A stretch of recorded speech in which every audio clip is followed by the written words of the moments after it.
Welcome to KMET 1490 AM ABC News Radio and the Southern California Business Report with Yvette Walker, a show dedicated to highlighting successful Southern California businesses and the people behind them.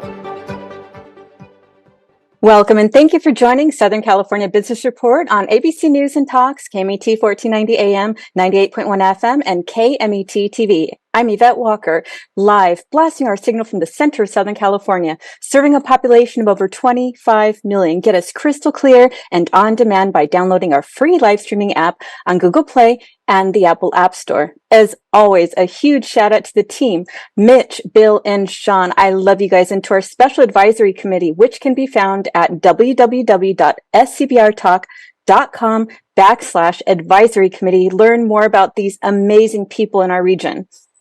Today, I have the distinct privilege to introduce Wes Fifield. He is founder and president of Panorama Development, LLC, and has worked on the development of over $200 million in commercial property projects in his nearly 35 years working with tenants such as Target, In-N-Out, Burlington, Starbucks, Chipotle, Carl's Jr., and many more. He's an active member of the community, serving on boards to support the West End Family YMCA, the Scheu Family YMCA, San Antonio Regional Hospital Foundation and Board of Trustees, the Highlander Educational Foundation, and serves as a board member for the Upland Unified School District. His work development has shown a deep dedication to quality and reliability, to providing timely projects, and values the social responsibility and pride in serving our communities. Wes has been married to Stacey for 28 years and has two grown children, Nick and Miranda. Thank you so much for being with us today, Mr. Fifield. Oh, thank you for having me. Appreciate it. Beautiful. So as you know, I start every interview and every invitation to my guest with my first question being, please share what it is, what inspired you to pursue a career in retail commercial development. Well, I started as a broker, so I was representing tenants like, Jack in the Box and Ralph's and 7-Eleven. And working as a broker, you work with developers. And I saw what they did and how they put deals together and all the things that were involved with it. And I just at some point realized, there's just a tremendous opportunity financially and just the challenge of it all. It was such a immense challenge, which still is. I mean, you work with so many things like law and engineering and architecture and construction and just the cities and just the financing. There's so many things that you work on. It's just an immense challenge, and it's just something I've always enjoyed in my career. I like to do new things and work on new things. So it drove me to do it. And over the years, I started small and with little projects, and slowly moved on to bigger and bigger projects. But it continues to provide a challenge. It continues to provide a bit of frustration. But in the end of the day, you do something new every day. It's exciting. You never know what's going to happen. You're doing one thing in the middle of the day and then you get a couple phone calls or an email and everything changes. Absolutely. I can imagine there's not one boring day. Every day is different. You have to be dynamic. The challenges change, right? And so you have to adapt and respond to today's needs, which is remarkable and so much fun.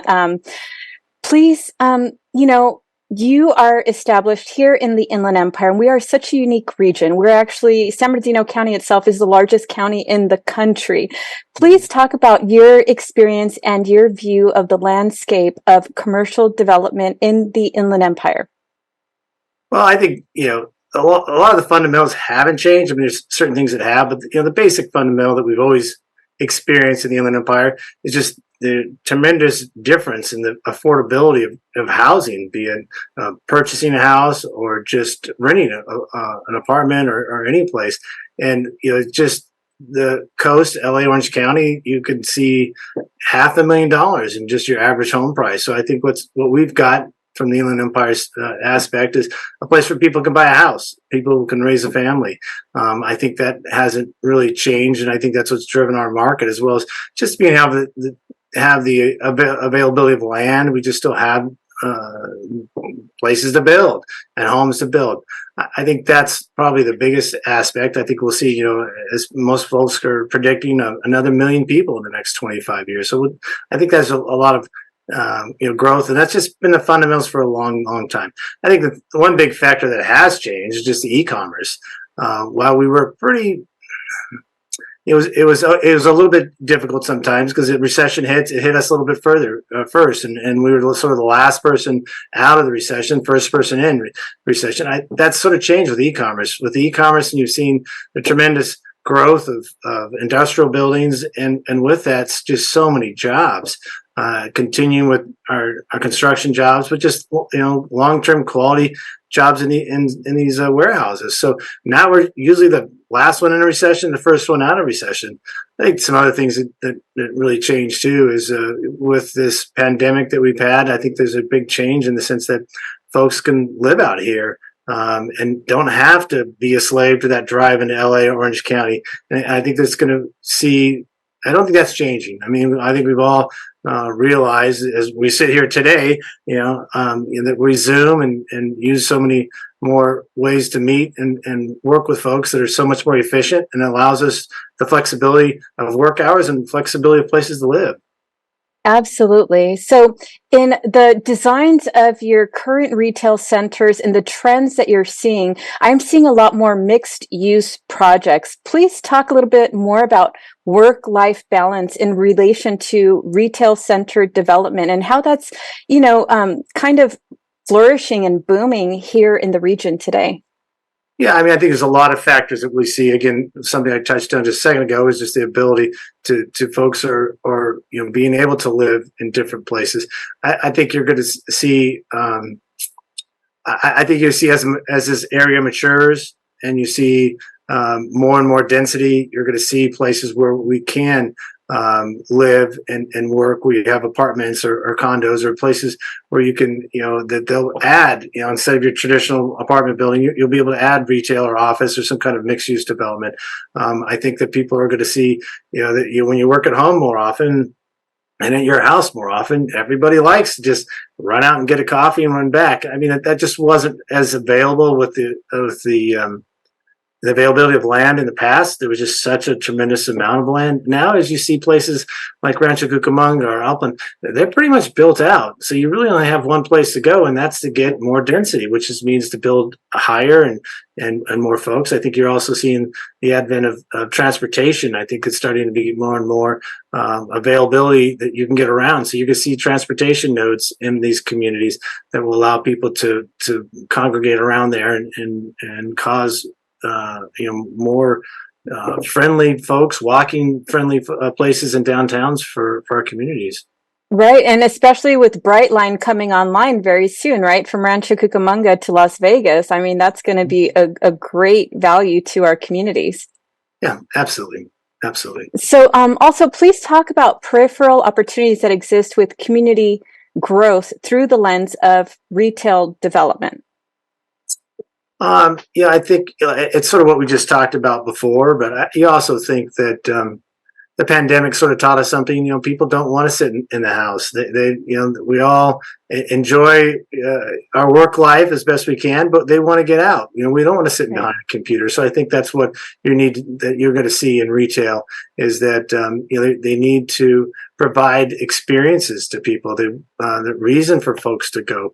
Again, the internet provides us, and e-commerce provides us with so many wonderful things.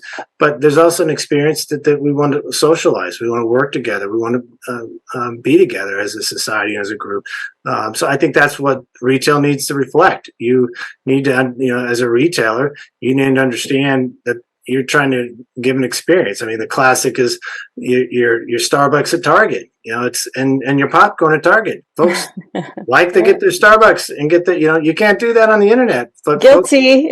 Exactly. But they're creating an experience for you that you can go and look and see it. I mean, it's one thing to see a picture on the internet, but it's another thing to feel the fabric and see how it looks on you, or just see what's the new trends and what's out there. It's in two dimensions, it's tough. And plus, just, as we all know, there's certain things that you need today, certain things that you want now.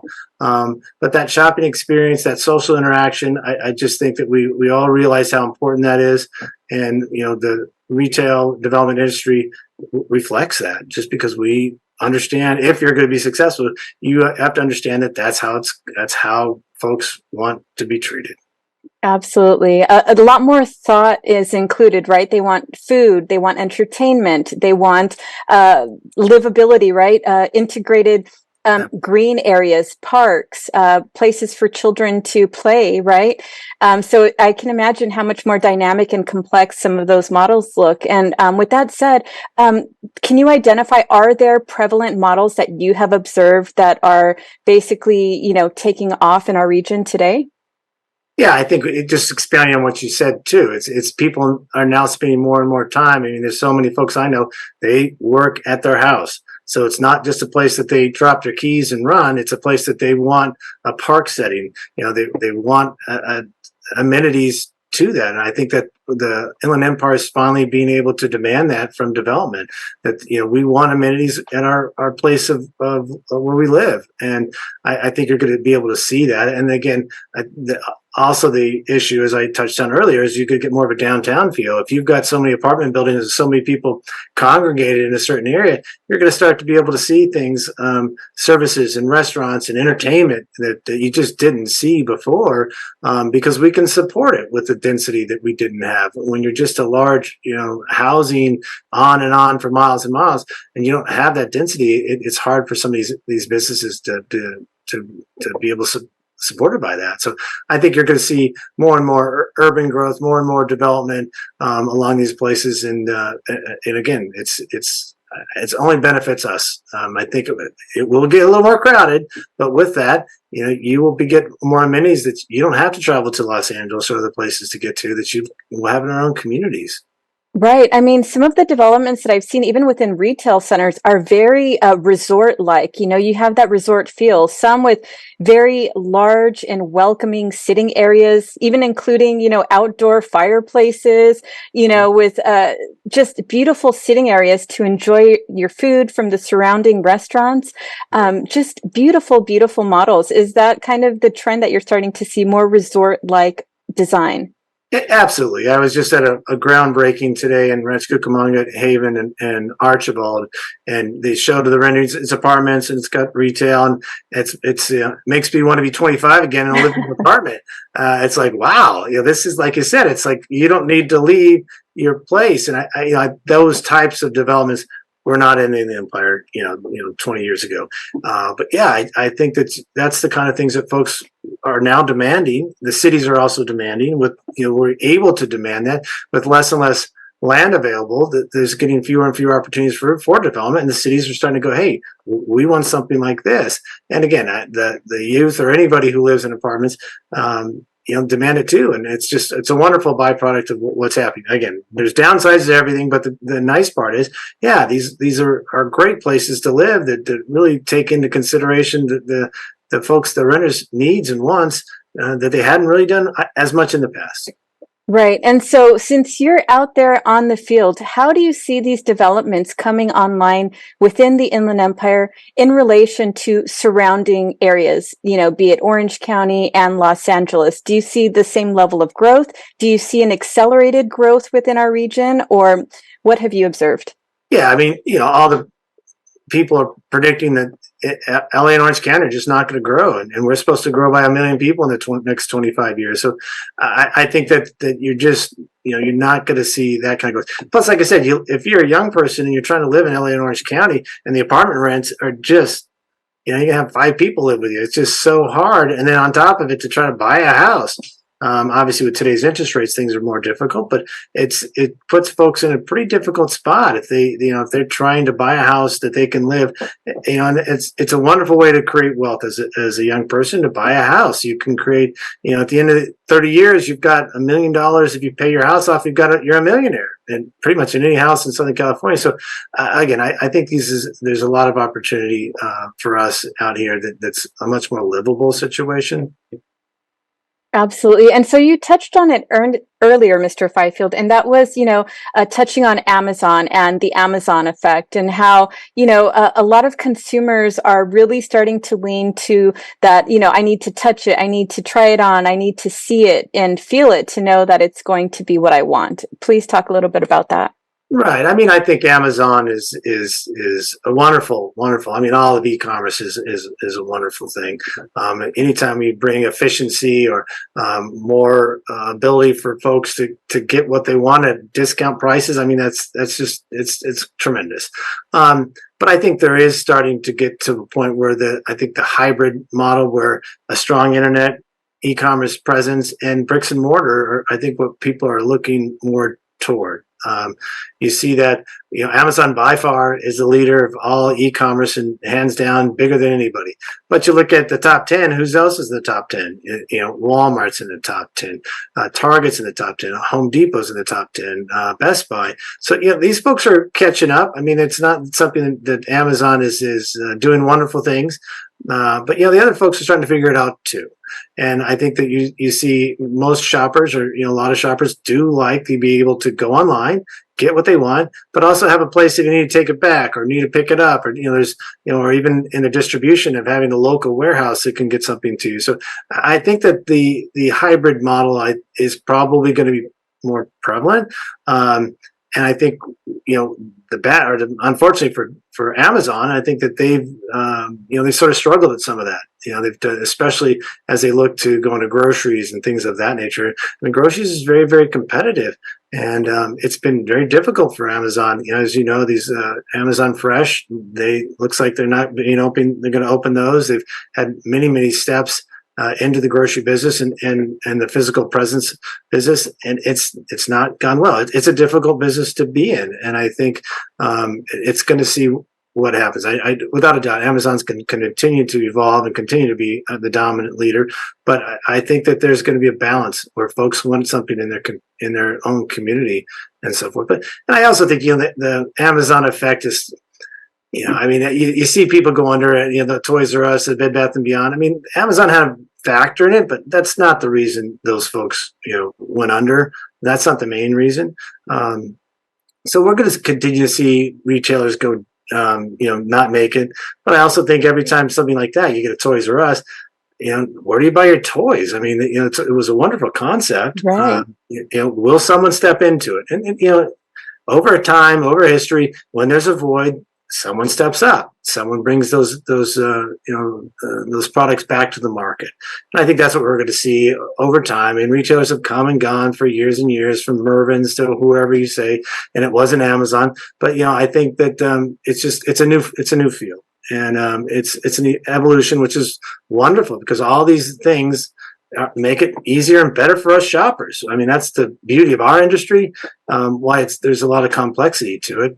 It's also pretty basic because we all shop. We all know what's what, and we all demand certain things, and that's what we're going to continue to demand. And it's on the retailers to provide that. If they're going to succeed, if they don't, if they can't provide quality products at a decent price, they're not going to make it. And someone who can will step up, and it'll happen. Right. And so what have you observed, or what do you know about some of those challenges that Amazon Fresh has been facing? Because, we have one here locally that everyone's been waiting to open, but it's just kind of been sitting there. Do you have any insight into that? Well, I do not own Amazon stock, nor do not know exactly, but everything I've read, from CNN to anywhere else, says that they're not going to open some of these stores. So they just felt like they couldn't compete. And again, as we go back, as I said earlier, I mean, it's a tough business. The margins in grocery are so low, and you've got so many people from your Stater Brothers who's really figured it out to Target to Walmart. These folks have years and years and years in this business, and to jump into it is hard. You need a network, you need a distribution, you need the quality real estate, the quality locations. So you look at a thing like groceries. I'm not sure. Of all the retailing types, grocery has just never really been able to be cracked online. And I'm not really sure it's going to be. I mean, until you have some fundamental ways where you can get groceries delivered to your house and secured and cooled and all these little things, I'm not sure it's going to happen. So, the retail industry, it really has a strong lean on groceries. It brings people to shopping centers. It makes them visit, and it's very important. I mean, when you look at it, Amazon and myself, we're in the same business. We're in the product delivery business. I, as a developer, and in the business to deliver products to folks in our community. That's what Amazon does. Some things they can do better. Some things they can't. They can't compete with me because if I've got a gym in my product, in my center, they can't compete with hair salons and nail salons and restaurants and so many things. And they can't compete with a lot of retailers that can create that experience that makes you want to come back. So, there's a lot of wonderful things about Amazon, but they still have some issues. And if they want to, they can't dominate the world. So it's something that they've got a wonderful niche and a wonderful presence. But I think as retailers, we're still in a very strong position, and we're still in a place where we can provide to our communities the things that they're looking for. Absolutely. And when you talk about that whole concept again of needing to touch it, feel it, know that it's what you want. I mean, when it comes to food, nothing could be truer, right? Because when I select my, my vegetables and my fruit, I want to touch it. I want to examine it. I want to make sure it's the right one and the best one, right? And so when you're preparing your meals, it really means a lot. Well, and it's also part of the experience in the sense that, as we all know, what's some of the dreaded part of the day? What's for dinner? And as we all try to work with that, it's not always easy. Now, there's some great concepts in e-commerce that brings food to your, prepared food or the ingredients and so forth. But yet, going to the grocery store and finding ideas and thoughts and hey, what's in season and what those types of experiences is what continues to drive those visits, those shopping centers. And these retailers have been at it a long time. So again, you never want to discount Amazon and what they're able to do, but there's some, I think, basic human nature, as we talked about earlier, just being in the presence of other people that you can't, a lot of us are on the computer all day. And right. At the end of the day, I'd like to go out and see a ball game or I want to do something. I don't want to sit in front of my computer and shop the rest of the night either. So it's finding those things, and I don't Walmart, Amazon bought Whole Foods, and I think they've done okay with that. Remains to be seen how that that's done. They haven't expanded that brand. They've sort of just stayed with that. But it's not that they're not trying, and you've got to give them a lot of props for they tried a few things and it didn't work, and they said, okay, shut it down. Let's try it again. So these folks aren't. Amazon's not used to failing, so I think that they're going to continue to try until they find that. But whatever happens, it's wonderful for us because whatever improvements they make just benefits us as local consumers. Absolutely. So please talk about the importance of shopping local. We're going from one end of the spectrum to the other. And some of the more local businesses that you've seen and why it's important to support them. Yeah, I mean, as we all know, most businesses are small. I mean, you just think the world's full of massive companies, but in reality, most of the business in this country is small business. And so, and with small business, as with anything, it's it's the ideas are started in some person's garage. At one time, Walmart was one single store that filled the needs of that community. So I think that's the beauty of all small business. If you live in that community and you know that community, you see a void in that community, and you work hard, and you can find a place to sell your wares, and folks will be there. So that's the beauty that. I say, as a consumer, when you got folks out there that are always trying to figure out how we can make those consumers happy, which is, we all like to be happy. So that's the wonder of a small business. So you got to give them a chance. I mean, it's very hard to open a small business. It takes a lot of time, and got know-how and get the word out. But by and large, we all are better off by small businesses succeeding because they bring things to us that we don't necessarily have. And again, a lot of air in the communities taken up by the Walmarts and the Targets and so forth. But there's a whole heck of a lot of things out there that we still want and need that those folks don't provide. And so that's what you hand to a small business, folks. So yeah, it's all of us in our communities should seek out and give those folks a chance with our dollars and our patronage and word of mouth if it works. So it's just a vital industry for all of us. Beautiful. Thank you so much for that, Mr. Fifield. Okay, we're coming on a break, everybody. Yvette Walker here with ABC News and Talk Southern California Business Report with Wes Fifield, founder and owner of Panorama Development, LLC, with an overview of the landscape of retail commercial development trends in the Inland Empire, making up the largest and fastest growing region in America, with the focus on community involvement and the importance of being a part of building our communities. When we return.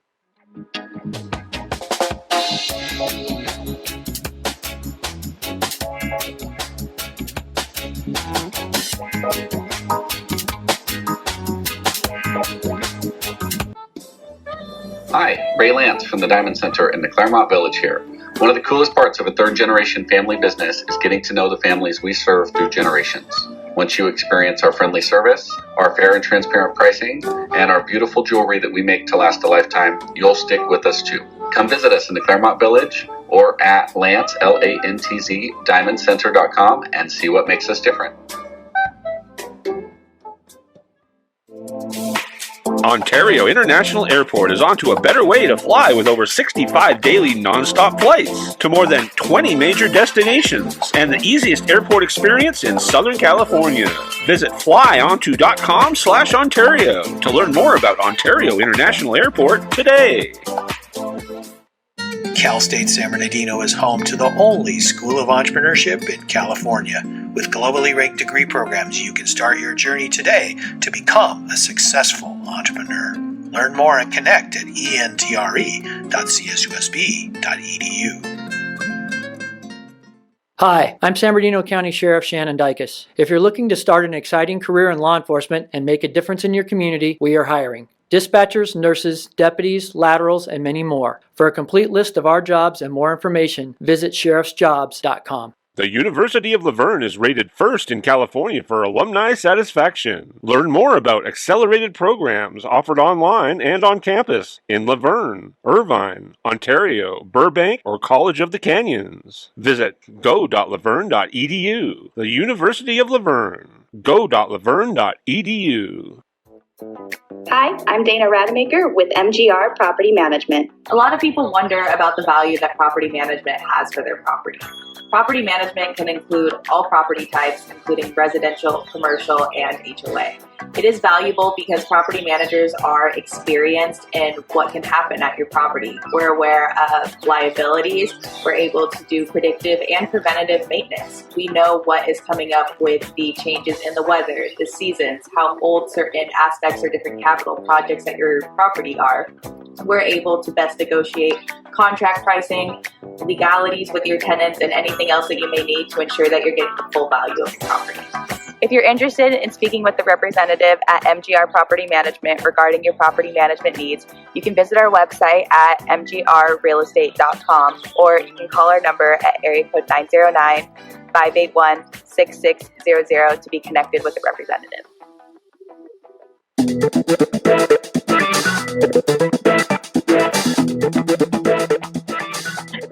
Welcome back, everyone. Yvette Walker here with ABC News and Talk Southern California Business Report, here today with Wes Fifield, founder and owner of Panorama Development, LLC, with an overview of the landscape of retail commercial development trends in the Inland Empire, making up the largest and fastest growing region in America, with a focus on community involvement and the importance of being part of building our communities. Thank you again for being with us today, Mr. Fifield. No, thank you. Appreciate it. Beautiful. So prior to the break, we were talking about what trends you have observed throughout our region, what some of the more popular models are, and why it's important to support our local businesses, right? So with that said, let's segue into talking about the positive impacts, both economic and environmental, of buying local.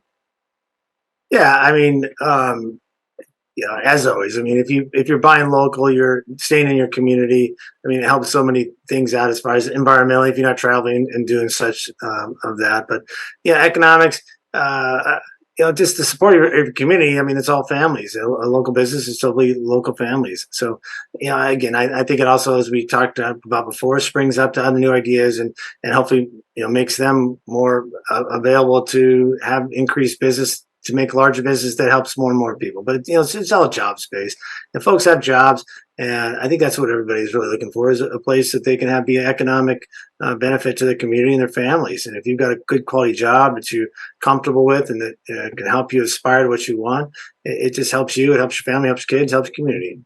Right. We were during the break, we were talking about one of your job sites where you had how many people working on a project, and that's basically supporting that many families at a time. Yeah, I mean, so I have a 30-acre Target shopping center under construction in Herba Valley right now, and to back up, I mean, it's taken me probably 4 years to get it to where it is. Right now, it's under construction. We're starting to see lumber go up and block go up, and they're starting to actually look like a real shopping center. But it's taken me 4 years to get to this point, and with that, countless amount of lawyers and architects and engineers and city planners, and just so many people are involved with that. It's really a job creator even before you start construction. I mean, once you start construction, you've got plumbers and electricians and just so many folks that are on that job site. Like I said, there's probably 100 folks out there right now today. When I was there this morning, building that shopping center, and will be for about 6 to 9 months. So, and trades folks, and they're not simple jobs. They're very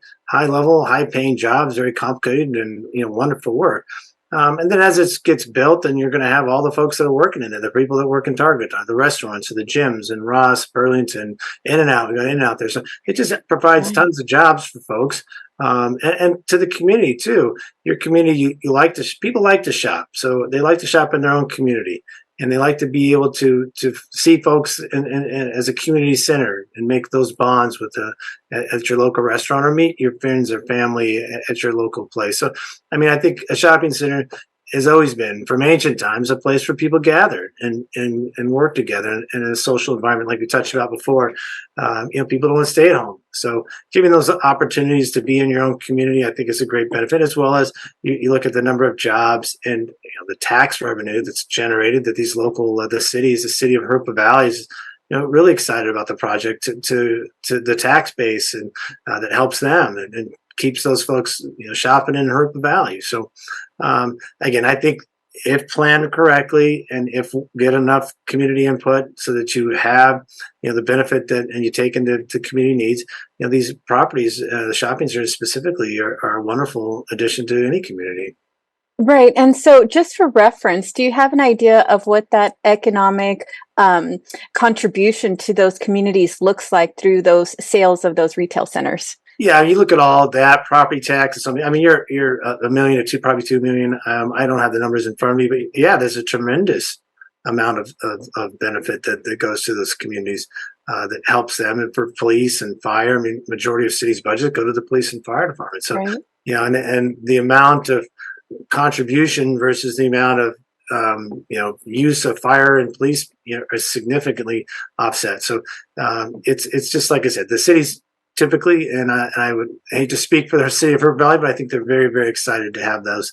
Everybody likes an In-N-Out, right? Oh gosh, yes, absolutely. I mean, really, In-N-Out, of course, they're California based, and I also understand they're starting to move eastward a little more. They're starting to go into Arizona, maybe Texas, right? Well, I think they're actually going even further than that. I think the governor of Tennessee announced that they were going all the way. So you'll be able to go to Nashville or Memphis probably soon and do that. But and get your In-N-Out burger.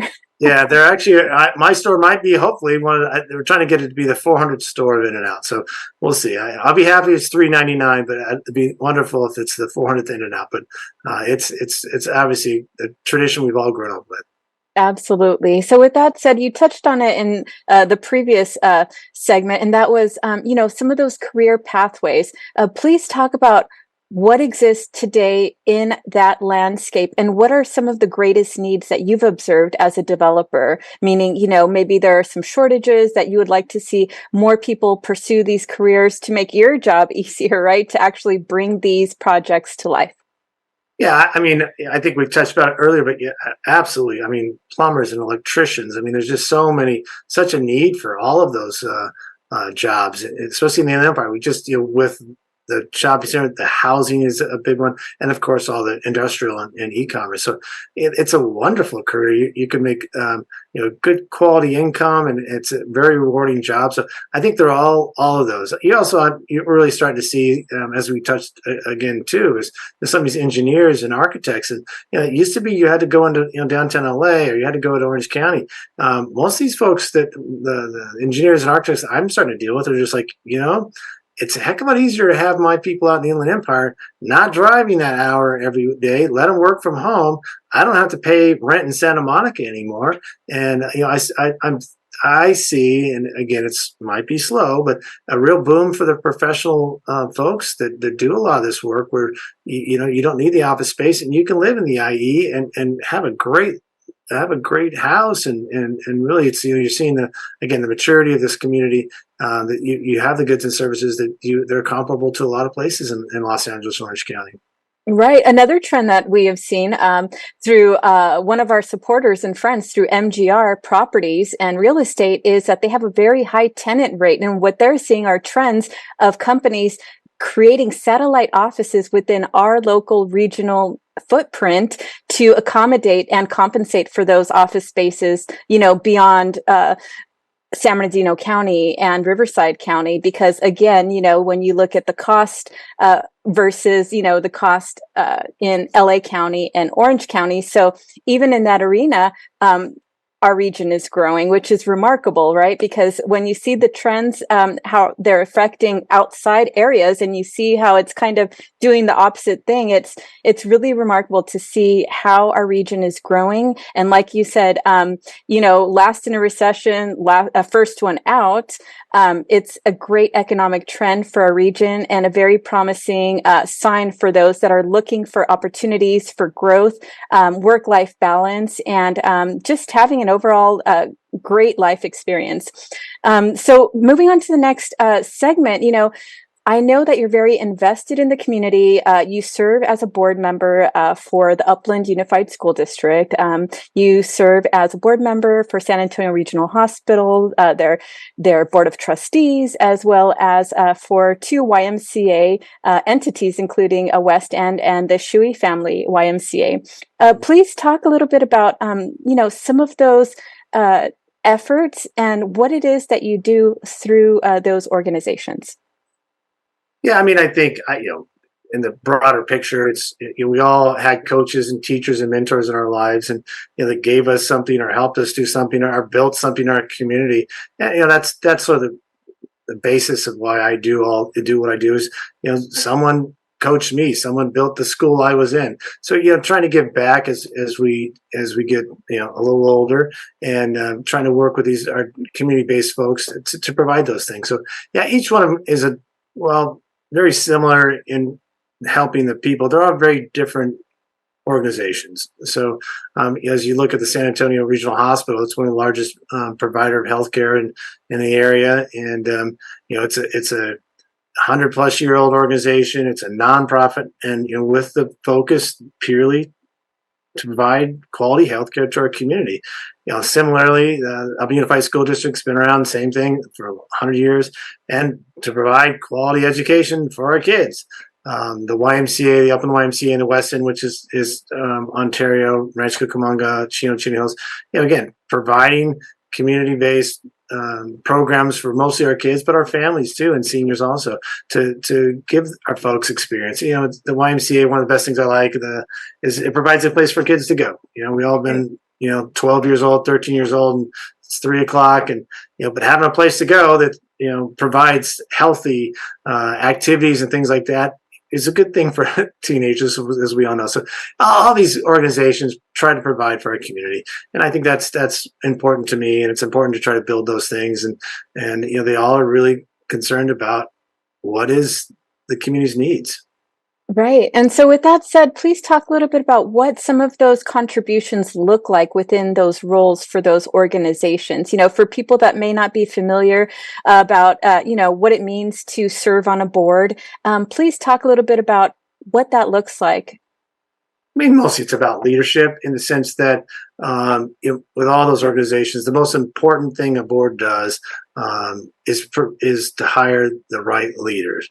So, hiring, for Zod at the YMCA, hiring Lynn Carbon-Day up in the Unified School District, Dr. Lynn Carbon-Day, or John Chapman at San Antonio Regional Hospital, finding the right person. And that's the most important thing. And that's one of the things we do, as you try to get to know the community, you try to get the community stakeholders. But even as community stakeholders, when we look to find a leader, the first thing we sort of do is take a big step back and just define, what are we looking for? And most importantly, what's the community needs? So not only do you do that as a leadership, you do that all the time in most of these organizations, but what does the community need? What's the direction of these organizations need to go in?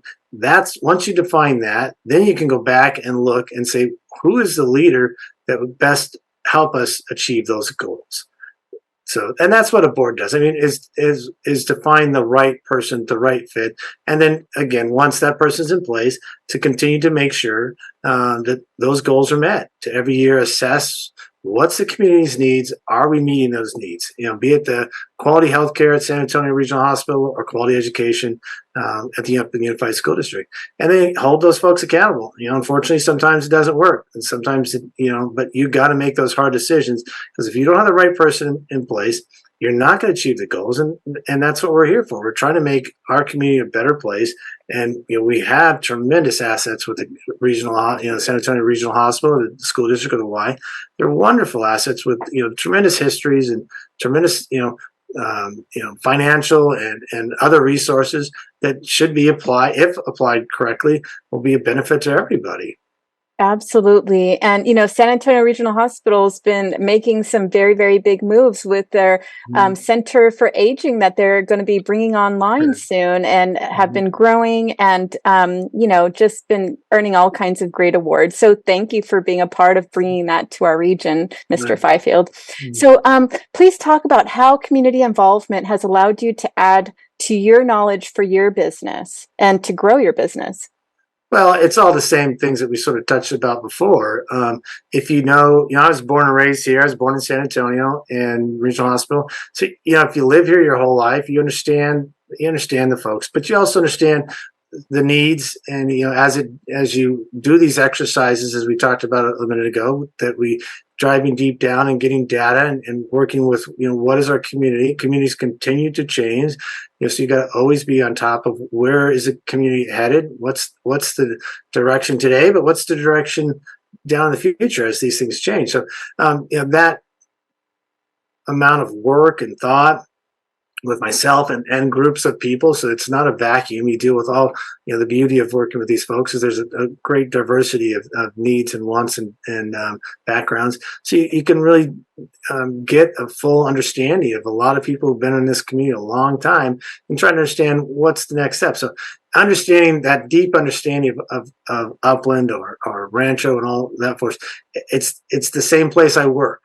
So it's been quite a nice mirror to understanding what's the needs and what these communities want. So it helps me as a business standpoint. It also helps me as I walk into a city, a city of Harupa Valley, which, is that I work with, 20 minutes away, but, it's basically most the same concerns and forces that they deal with and forces that they're trying to work with and against. So understanding that, I think, is important. Understanding, I think, the community leaders that I work with, knowing that I live here, knowing that I'm based here, knowing that I like to keep my properties and maintain them. One of my big things is like, why can't we have some of the nicest, shopping centers or whatever? I mean, I've lived here my life. Why is it? Why can't we have the best? So that's something that I've always tried to push and really make it a central attribute of what I'm trying to accomplish. Especially as you get older, it's about so many more things to provide to your community. Absolutely. So with that said, please talk about, some of those people that you get to work alongside with, right? And walk along with in these journeys towards anticipating community needs, and addressing today's needs as well. What does that look like when you look at, around the boardroom, and what comprises a full, robust board? Well, again, a little bit of everybody from everywhere, just like our communities. It really should try to reflect the folks in your community. And sometimes that's hard because, as we all know, when you're young and you got 2 kids, you got basketball practice and baseball practice and Girl Scouts and all these things, it's hard sometimes to get back to your community because you're just so involved in trying to create, your family and keep that going as well. So sometimes, unfortunately, it is a little bit older usually, but there is a tremendous amount of diversity, ethically, but also just backgrounds. It's always a interesting experience when you start talking to these folks that, I run the Fontana Speedway, or I do and all these different businesses and ideas and it's just wonderful. And it's great to learn about folks and what they do. There's not that many shopping centers developers, so I'm usually one of the few, but to be able to share our experiences and again, when you're on the board, but I've been in San Antonio's hospital many times. My kids went through Upland Unified School District, so I'm a patient or I'm a parent or I'm a folks that use these services. So you get it from both sides, and I think that's very important to understand. Because sometimes what you hear and sometimes what you see are 2 different things. So it's wonderful to work with these folks. I've learned so much from them. It's wonderful to work on projects with them. As we built the YMCA in Upland, it's a big project, and we all work together and with great the Scheu family and so many Bill Hoff. There's so many just wonderful folks that have taught me a lot about business, taught me a lot about how to give back, taught me a lot about the community, and a lot of these folks have been here 70 years, and really tell you a bit more. So it's a great learning experience. That's wonderful. So, Mr. Fifield, what exciting developments do we have to look forward to in the Inland Empire? Well, I think a lot of what we sort of talked about before, I just think that you're going to see so many more interesting things as this area matures, as you really run out of land and you start to see a little bit more denser projects, things that are exciting. I mean, you're going to still, like I say, my target projects I love it. I'm biased, but I think the things that are going to be a little bit more eye-popping down the road is as you see development congregate around some of our transportation nodes, and just some of these things that are going to be unique and to our community, but also similar to what you've seen in other places. So I think that's tremendously exciting. I think you're going to see the continued evolution of people, live, work, and I just don't see us going back. I mean, just from my personal experience, I'm on Zoom 2 or 3, or whatever, 2 or 3 times a day, 4 times a day. It's just so much more efficient. But the freedom it gives us, I think, is tremendous. So I think you're going to see that. And I think the Inland Empire is going to be a big benefactor of that, just because, it's great to live here. LA's right there. The mountains are right there. The desert's here. So you can experience the LA and in Orange County that are tremendous and have so much to offer. But, you get out here, that's a little bit more affordable and a little bit more easy to live with sometimes.